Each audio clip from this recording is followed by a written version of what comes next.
For exclusive podcasts and more, sign up at patreon.com/partnersincrimemedia. This week's Law & Order Marathon winner is Ashley Tucker of DeSoto, Missouri. Ashley will get a marathon decal showing she watched 26.2 hours of her favorite crime show. To be next week's winner, sign up at lawandorderpodcast.com. I'm Kevin Flynn with Rebecca Lavoie and Margo Donohue, and these are their stories. You think you know who did it, but you don't know who did it. Law and order, law and order, law and order. It's no ordinary police procedural, baby. It's the FNOG of police procedurals, baby. Law and order, law and order, law and order, law and order. These are their stories, these are their stories. Welcome to These Are Their Stories, the podcast about network TV's most enduring crime franchise and the real-life cases that inspired their shows. I'm Kevin Flynn. Each podcast will break down an episode from either Criminal Intent, SVU, or Original Recipe. And today, celebrating their TV milestone, we're looking at SVU Season 21, Episode 3, Down Low in Hell's Kitchen. We're just trying to get to the truth. But the truth is I was attacked. Brother, you saw me in the hospital. The cuts, the burn. Look, I'm telling y'all this happened. Why in the hell would I make something like that up? Joining me to do just that is true crime author and the host of Crime Writers On and the Undisclosed Addendum podcasts, Rebecca Lavoie. Hello, Rebecca. Hey, Kevin. I'd be lying if I didn't admit that, I'd rather be at a dance class than be here right now. Oh, my God. Go play baseball instead. It's boring. And rounding out our panel is our returning guest from the Book versus Movie podcast, Margo Donohue. Hello, Margo. Hey, guys. Nice to be back. Hey, you were here for our State of the Unit address. We had some thoughts about how SVU could be better going forward, right? Yes. Now, we said dump Peter Stone. They did. Make Carisi the ADA. They did. Kill off Noah. We're still waiting for that one. Poor Noah. Yeah, now is it just us, or has season 21 been better than season 20 so far? I think so. I found this episode really enjoyable and very watchable. I mean, I still have my eye roll moments, but I thought it was actually pretty good. I like the way things are gelling. I don't know about you guys. Yeah, I think this season has been very straight so far. What is this, the third episode, Kevin? Yeah. There hasn't been a single, hard right turn, what the hell is going on, wackadoo moment. And although part of me is grateful, part of me also misses that a little bit, not gonna lie. Well, we did have Booger from Revenge of the Nerds on this episode, and he gave some of my favorite lines, so he saved it for me. A couple of times he was a really wackadoo. Yes. Hey, Margo, of all the franchises, please remind us, which two cops are your favorite detective team? Favorite Law and Order detective team. I loved Briscoe and Green because I'm basic, but I also super loved Lupo and Bernard, the last season of Law and Order original flavor. And who is your favorite prosecutorial team? Favorite Law and Order District Attorney prosecutorial team. It's got to be Abby Carmichael with whoever she's with. I mean, I'm just all about Angie Harmon. I told you before, I love her because she's so mean, and all she wanted was the death penalty. And every time they took it off the table, and they always had to take it off the table at some point, her nostrils would flare with rage. There's nobody like her. I just miss her so much. I completely agree. I miss those flaring nostrils paired with the pearl earrings. It was a classic all the time. She made a gray suit look great. Right. We just had a guest appearance by her in our previous episode, which was SVU Season 1, Episode 1. And she still looked as kind of mean. But pretty. But pretty. All right, now let's look at the first half of this episode, SVU Season 21, Episode 3, Down Low in Hell's Kitchen. Well, everyone wants an autograph from recording artist Mathis Brooks, but he's worked so hard, he tells his manager and brother, "Hey, I need some fresh air. Let me out of the limo in Hell's Kitchen." After being booted from a gay bar, Mathis is attacked, zapped with a taser, and sodomized with a bottle. He knocked me off my feet, and the guy, he bends me over the scaffold, pulled down my pants, and It's okay. Take your time. he started yelling all these horrible things at me. He's calling me the F word and the N word. Get a look at him before you were tased. I just got a glimpse of him. He was big, scary-looking guy. The attack mirrors the MO of a serial predator targeting gay black men, but cops can't get any victims to report because they're on the down low. SVU learns ladies' man Mathis is himself in the closet. The new deputy chief, Christian Garland, wants victims to come forward and leans on Olivia and Finn to get Mathis to come out. They're surprised when the star does, inspiring previous victims to tell police what they know. Their suspect is a white guy, red hair, who hangs out in gay bars. So since Dick Wolf has run off every other detective in New York City, they have to ask the chief to be the bait. After chatting with a bar patron who fits the description and leaving the gay bar, the suspect puts his beer bottle in his back pocket and sets off after Chief Garland. And just as he's about to attack Garland, all three of New York's detectives arrest the predator. So there are dozens of people waiting on the sidewalk at midnight just in case Mathis Brooks should come out of this building. Right. But this celebrity who, quote, gets more ass than a toilet. Seat. Seat. So it's seat. Okay. Who gets more ass than a toilet seat. He goes into a gay bar and is surprised that someone would recognize him. Not just surprised, but irritated. Like, super irritated. Like, why are you there? You're literally For the there. music. I mean, didn't you go there to meet people? Wasn't that the plan?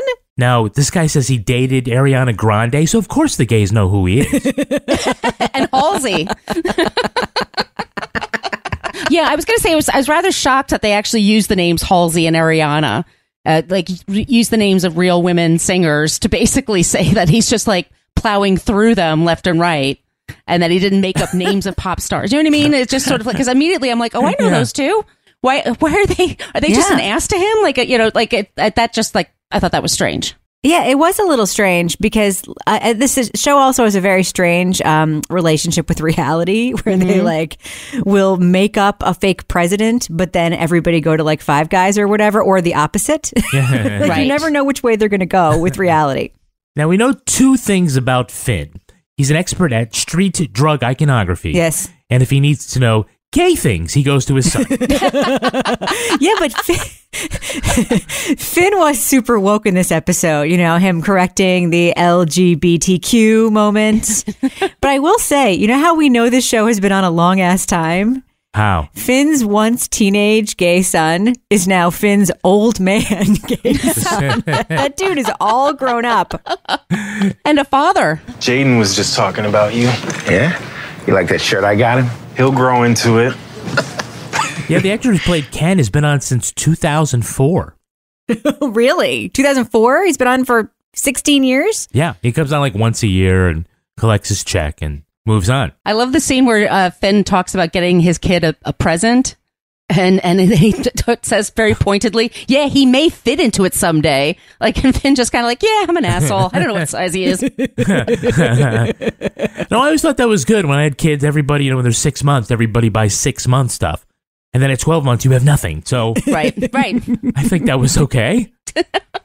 Finn does seem like extra proud of how far he's come, doesn't he? He seems like so cool being cool. Like, on the one hand, he like is the first one to be like, oh, he's on the down low.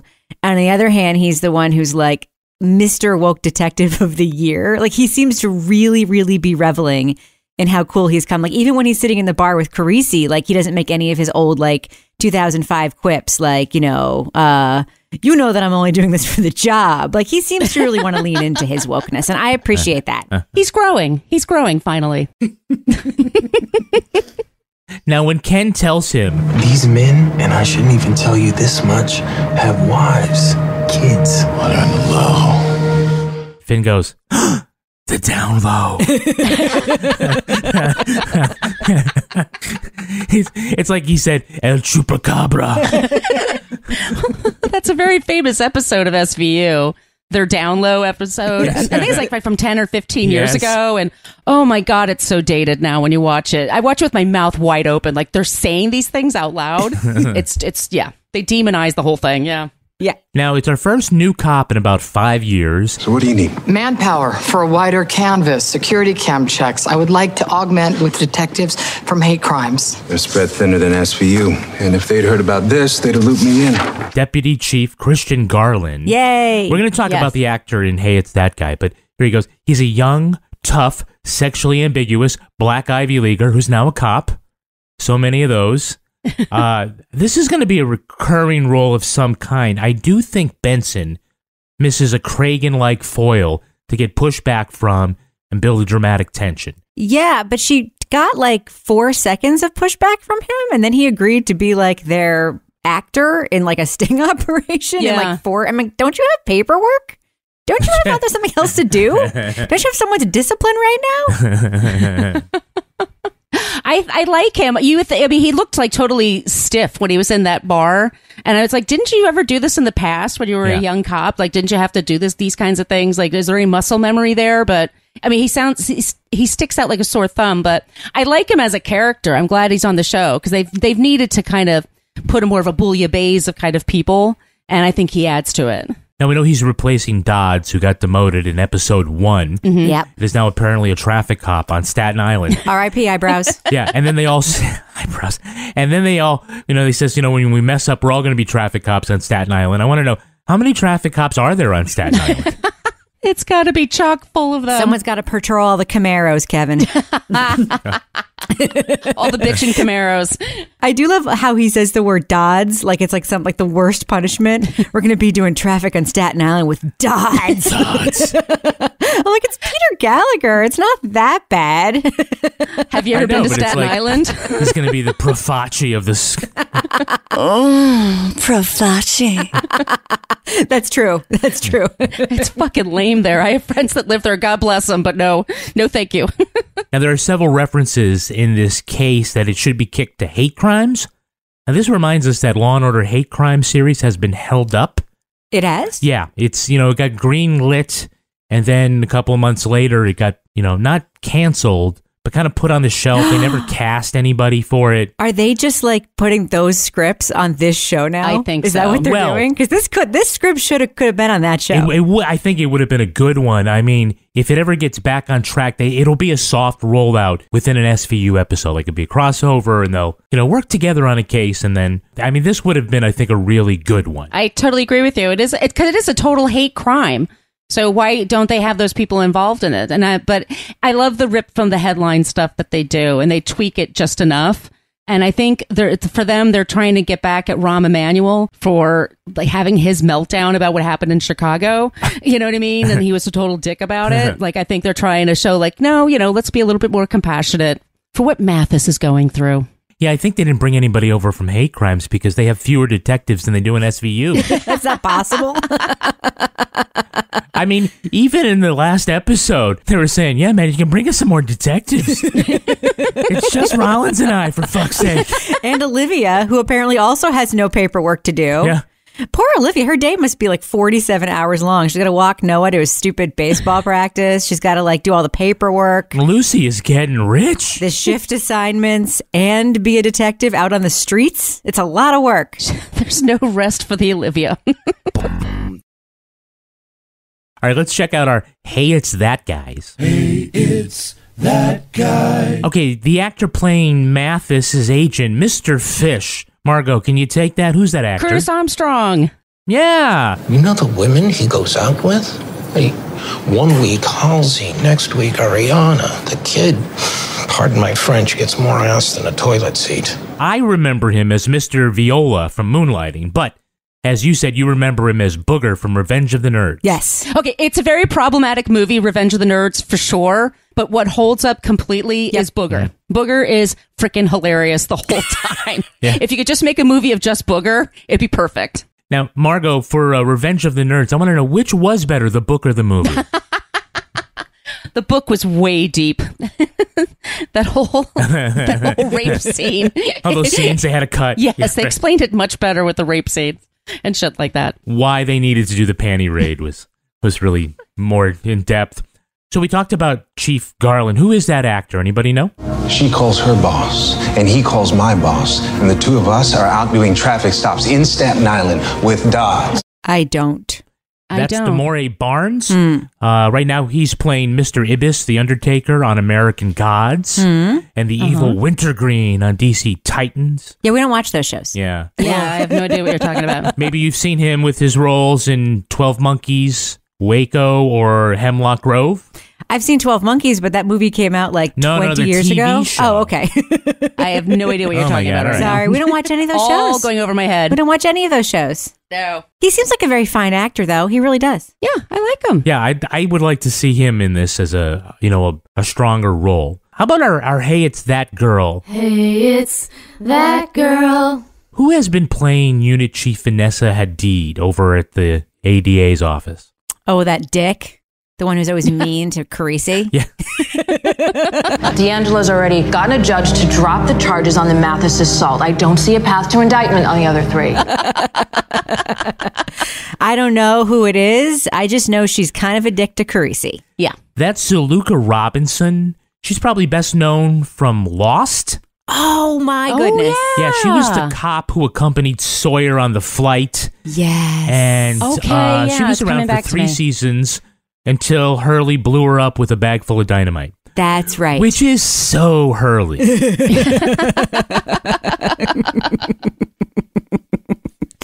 Now, how about that male nurse? I told him you guys were cool, that you'd respect his privacy. You will, right? Absolutely. Nope. Anyone No. recognize him? No, but he was quite the scenery chewer. That's a cameo from Stephen Wilhelm. He played the male nurse Thor Lundgren in Nurse Jackie. Oh. Oh, okay. So he probably didn't even need to go to wardrobe. He probably just brought this stuff from Nurse Jackie, also playing a male nurse. It'd be like if Bull from Night Court appeared as a bailiff. I just want to say, Kevin, saying male nurse is super sexist because you know what male nurses are called? They're called nurses, Kevin. Yes, They're called but nurses. You know there'd be no women doctors, right? If it weren't for male nurses. I think you mean lady doctors. Lady doctors. No, lady Doctorettes. doctors is where you go and put your feet in the stirrups. Those are lady doctors. Doctorettes. Doctorettes. Doctoritas. Now, lastly, how about Mathis Brooks? I didn't recognize him. I know I should know him, but I don't. Look, I don't know if I could be of much help. It all happened so fast. Okay, that's L. Stephen Taylor. Again, I don't know if you had a chance to watch it, but he was on the 2006 reboot of PBS's The Electric Company. What? No. No, you guys weren't. I remember the original, Didn't but check out The Electric Company. I mean, exactly. It's the plumber. I've come to fix the sink. He played Leo, who ran the Electric Diner. Yeah, I mean, I was an Electric Company kid. How about you guys? Kevin, I was 33 years old in 2006. Not in 2006. The Electric Company. No, I mean, No, the when you were kind with- kids. The one with Morgan Freeman and Rita Moreno. And, Of course, yes. Yeah. Easy Reader was my favorite. Yeah, Easy Reader, J. Arthur Crank, Spider-Man.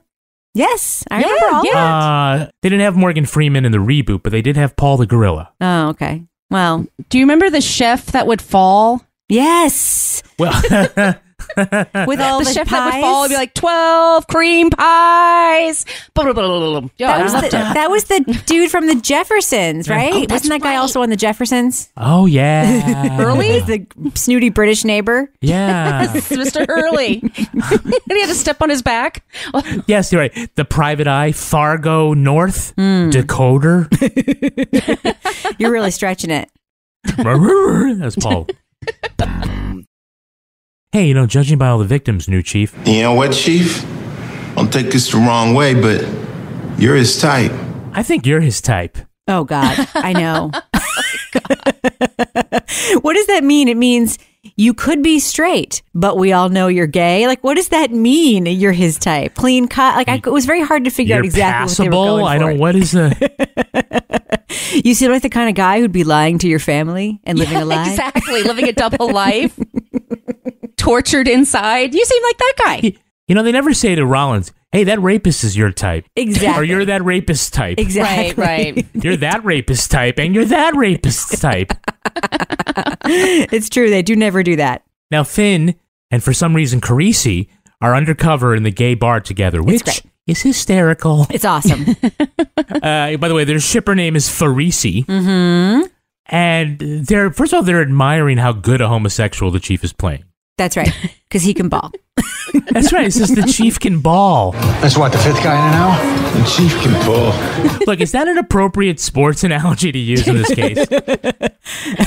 Man, the chief can swing a bat. And what is he exactly doing? He's just kind of standing there drinking a beer. Rebuffing. I mean, yeah, he's rebuffing very well, but very elegantly, but exactly. not that much talent. The chief has soft hands. The chief is a tall drink of water. The chief knows how to take it to the hole. Oh, God. Oh, yeah. It is sad, though, that Carisi still wants to be a cop so badly, right? Like, he clearly was like, I'll do it. I'll go pick up that napkin and then get cross-examined at my own trial. Your Honor, I'd like to cross-examine the prosecutor about where this evidence came from. Way to the chain of custody, way to preserve it, Ice-T. Wait, I got another sports analogy, right? The chief can bend it like Beckham. Oh, yeah. That's not a bad one. Not a bad one? Okay. No, that's pretty good. So to lure the possible suspect, Chief Garland gets up, he leaves the bar, and then he just keeps on walking. Like, nobody told him the guy was following him.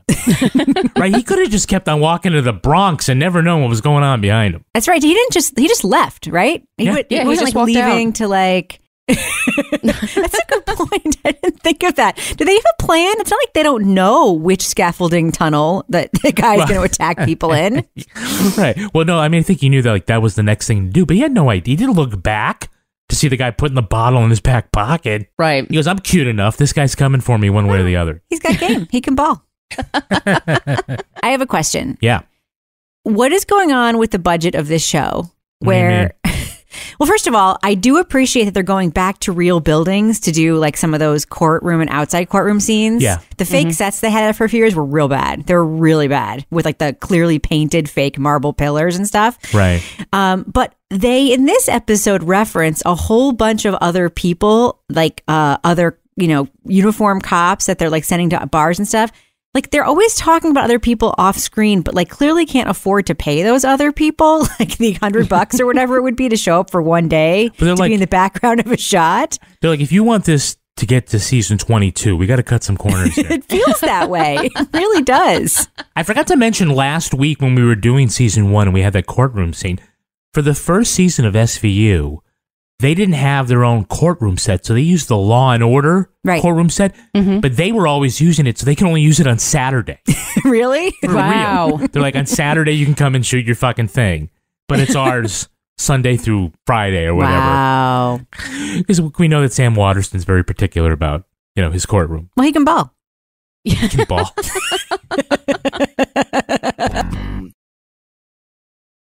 Now let's look at the second half of this episode.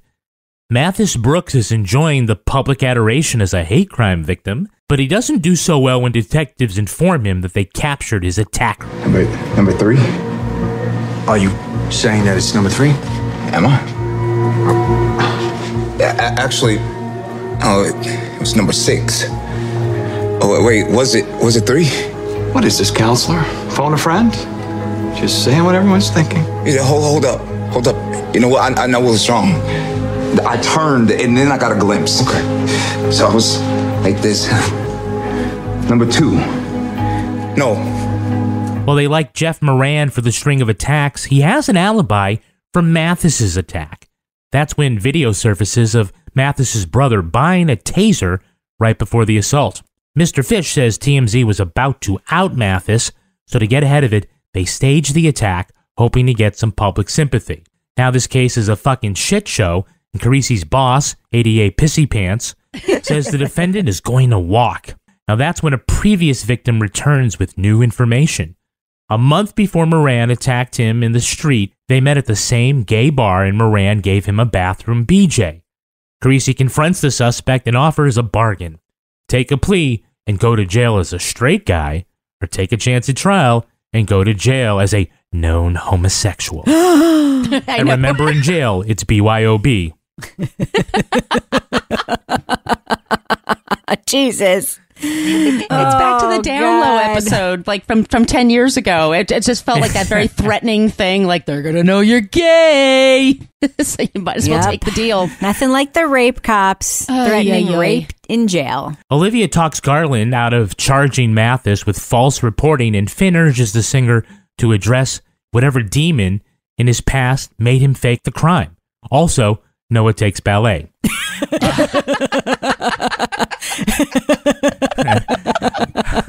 The most important part of the whole episode. See what happens when his strong role model and Peter leaves the show. We're back in a ballet class. They bring in Mathis for a lineup, and it doesn't go well. Clearly, Mathis is not one of these musicians that's decided to also be an actor, because he absolutely cannot pretend for a second that he's not faking this lineup situation. It's so bad. Number 2, 3? Maybe. Here's the thing, like, let me turn around real quick. Maybe look around the room really what's fast. up with Rollins? Like, ostensibly in the car on the way to the station. Listen, on the drive over here, he kept asking what number the perp was going to be. Yeah. Rollins only discloses that after the lineup? Like, that's a problem, Rollins. Like, that's something that you maybe should have, like, said beforehand and not let him do it. Not cool, Rollins. Not cool. No, I think he wanted to see what was going to happen. Oh, you're giving her a benefit of the doubt. I'm defending Rollins on this one. All right. As long as she came forward. Now, after Fish gives it up that the attack was a hoax, he says, Crazy thing is, if you hadn't found the actual guy, this would have worked. and it would have worked, too, if it weren't for you meddling sex crime detectives. No, he doesn't. He says it would have worked if you didn't catch the guy. I didn't think you'd be good at your job. Yes. Our plan was to fake an attack. Exactly. Our plan was to fake an attack and then have the real rapist continue to go free forever and ever so that we could fake an attack again later if needed. Yeah, why not? Perfect. By the way, if this was a hoax, how come everyone in that limousine in the beginning was like, oh, you sure you want to go? What are you up to? Like, who are they acting for? The driver? They're all in on it. That's a very good. Was the driver in on it? Was he? I think, I think the conversation I would have had was, hey, when you get the bottle, make sure it's not a red stripe. Can you make it? How about one of those Mick Ultra or whatever the thin ones are, Exactly. Oy. Oh, my God. That's an excellent point, Kevin. It's really good. Let's talk about Carisi's boss, Vanessa Hadid. She is tough, rides Carisi, and never seems to have the victims in mind. If your other victims had been willing to testify in the first place, we wouldn't be here. Okay, Miss Hadid, you're new to SVU. We don't blame victims here. Human sexuality and criminal behavior are a hell of a lot different than securities fraud. Thank you, Captain. What I do know, the longer this stays in the news cycle, the longer we're standing here with our junk in our hands. Excuse me? Is she shady? I don't know if she's shady or not. Well, think back to episode 1, and Margo, weigh in on this, because we did see her, having a secret meeting with the rapist, on that videotape, and we aren't, really liking her. I'm wondering, where this character's going. I was wondering about that too, because like you said, she completely lacks empathy for the people she's supposed to be fighting for, right? It doesn't seem, it's like it's all just for her a chess game and just winning and just being a dick about it, quite frankly.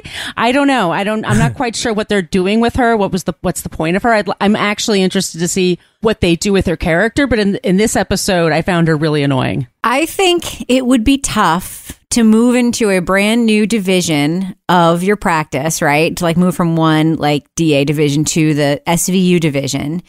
And then to be having to work with Olivia Benson, who in every conversation reminds you that she knows 1,000,000 times more than you about your own job. Mm-hmm. And also to have as your immediate report, Sonny Carisi, who went to night law school 10 million years ago. He went with Lupo. And then have this be his his very first law job. I can understand why she might be irritated when she walks in the office every day, given those circumstances. But I do think she's a little bit of a dick to Carisi, and I do worry about that foreshadowing we saw in episode 1. What does she have going on the side? I do want to see folks from the law firm of Carisi and Lupo. I think that would be really good. Yeah, I would watch the shit out of that show. Let me just tell you now. And by the way, I do want to see Carisi like actually, arguing a trial. I think that'd be really great. Yeah. I can't wait. Great. And as if the show isn't gay enough, Noah is taking ballet lessons. Oh, bless his heart. Okay.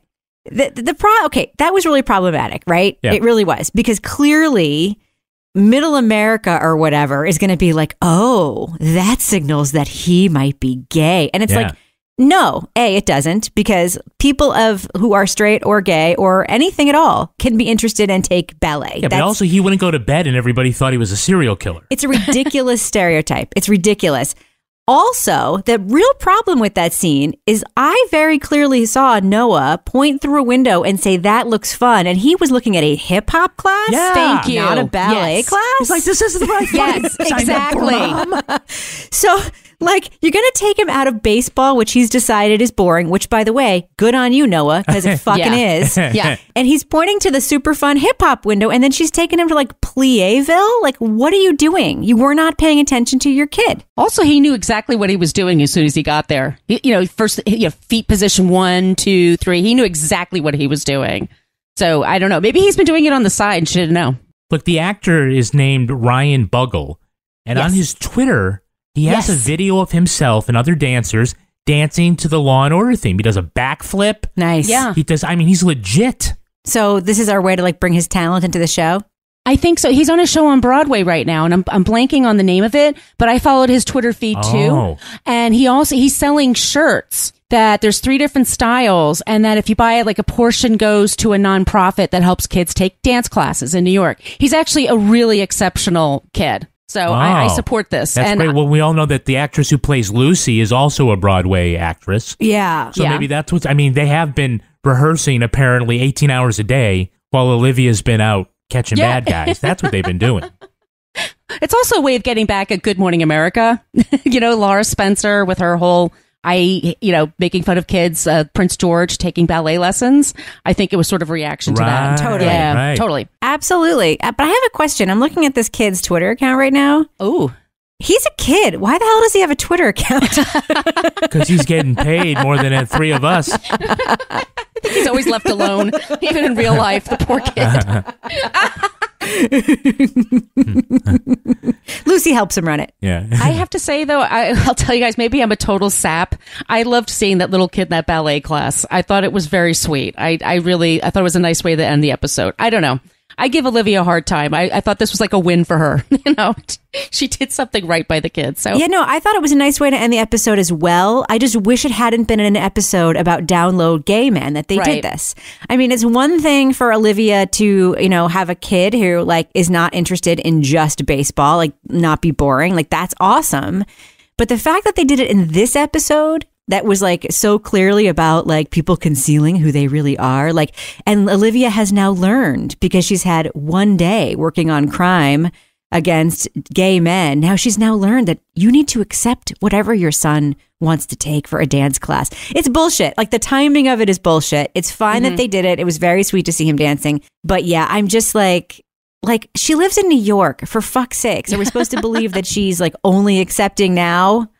That no, I think the story arc was going to have to come in some episode. It just, I don't know which episode it would look, good up against. I thought it made sense. The which rape story. You guys are very forgiving.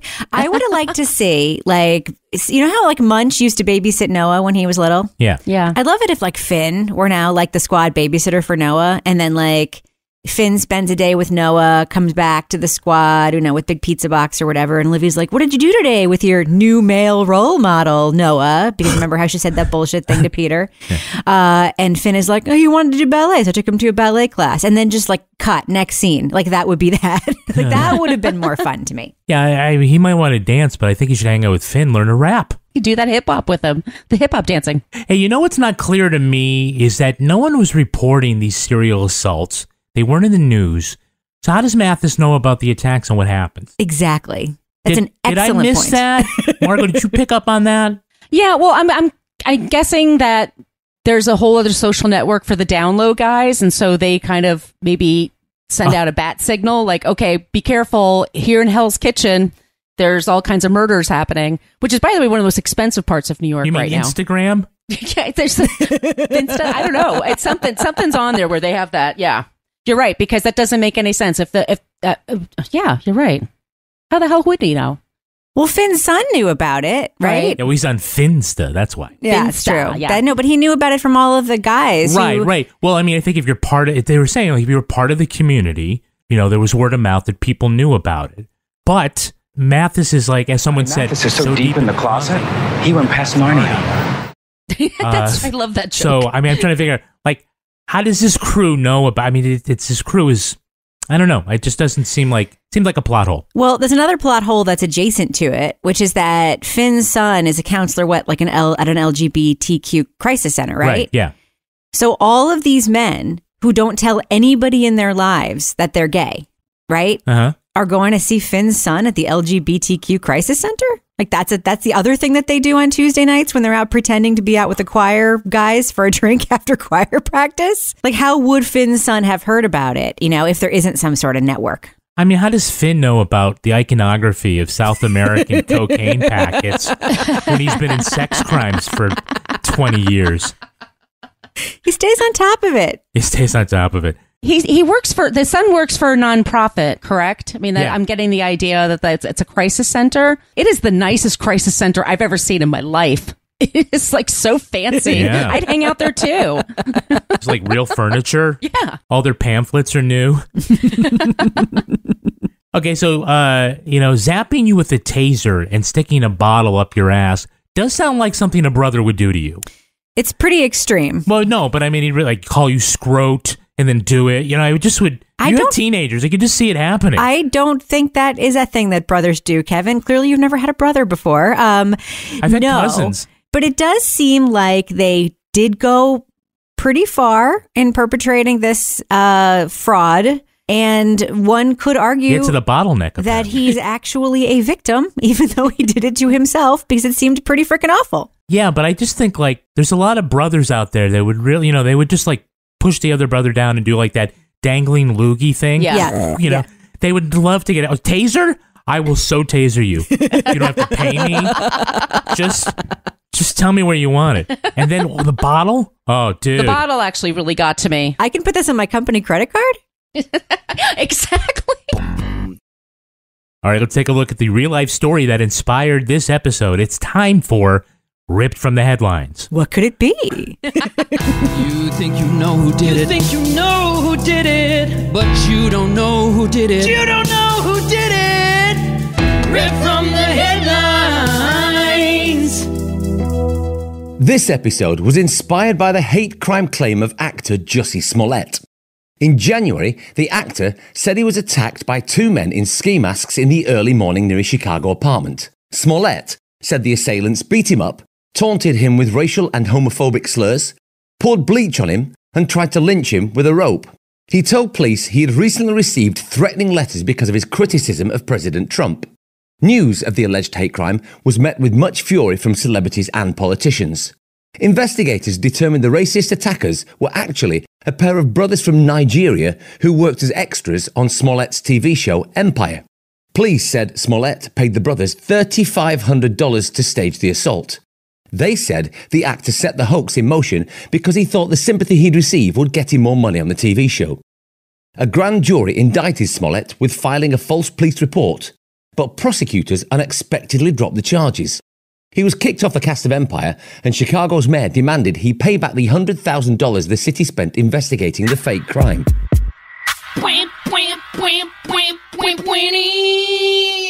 right, now every late night comedian has weighed in, and I'm sure I'm stealing someone else's observation, but here we go.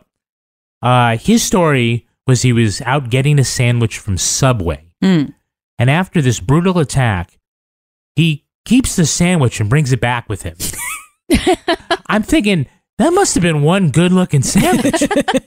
Have you ever eaten at Subway? I call bullshit there. But I said he's making it in front of him, and he's thinking like, man, it's too bad I'm never going to get to eat this BMT. Exactly. Are you thinking that I always was thinking about when he called the cops and the cops came and he was like, see here, I went to Subway. Here's the sandwich I bought before I was attacked. And then he was just like, I just want them to go so I can eat the sandwich. Like when can I actually eat the sandwich? So hungry. I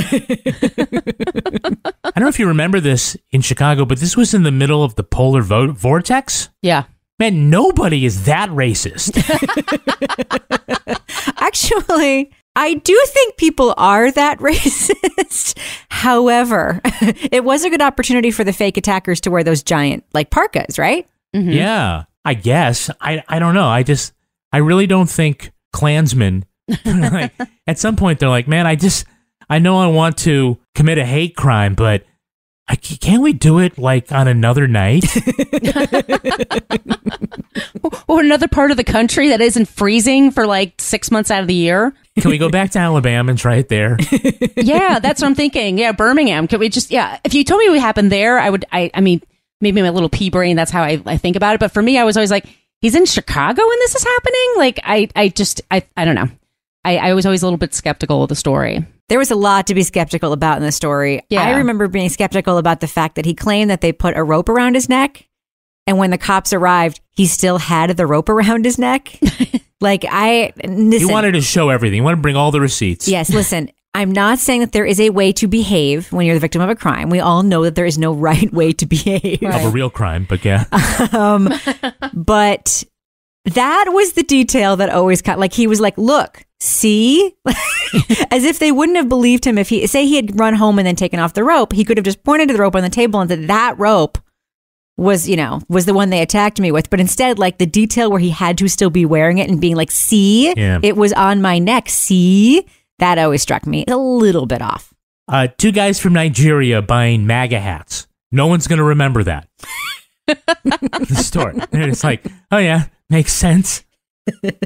That's Target demo. Target demo right there. Do you guys watch 90 Day Fiancé? No, tell me about it. Tell me more. Because there's a woman in Georgia who's in Nigeria. That's her boyfriend, Michael. She calls him Michael. And he loves Donald Trump. And he's this black guy in Africa. And she gives him MAGA gear every time she visits him. And he walks around the village wearing the MAGA hat.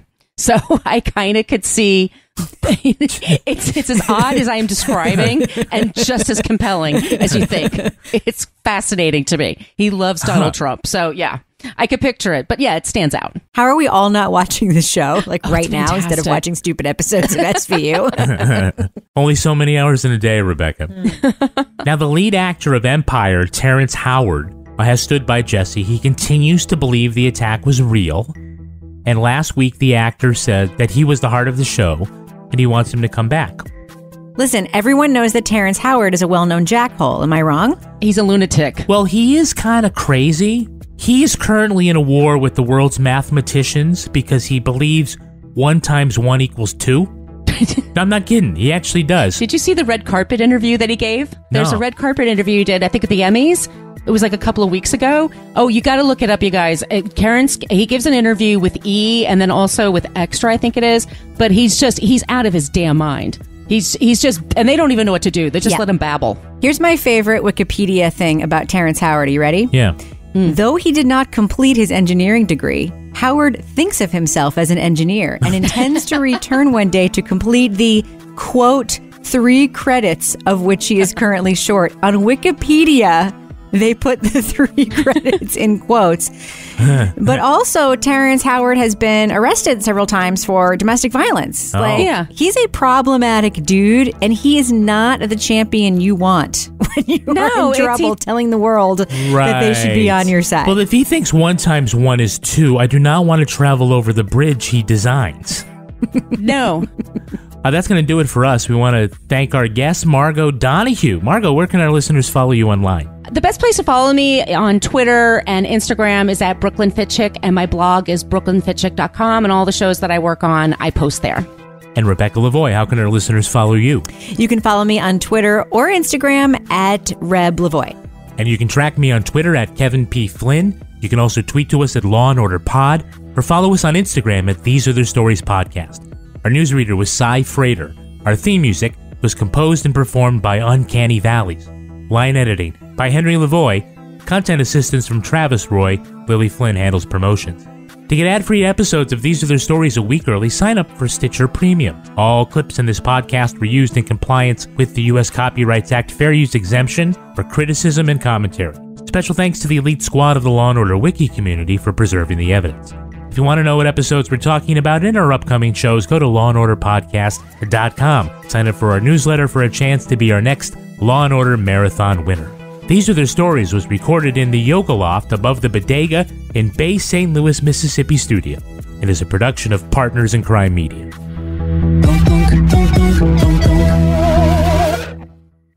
Partners in Crime Media.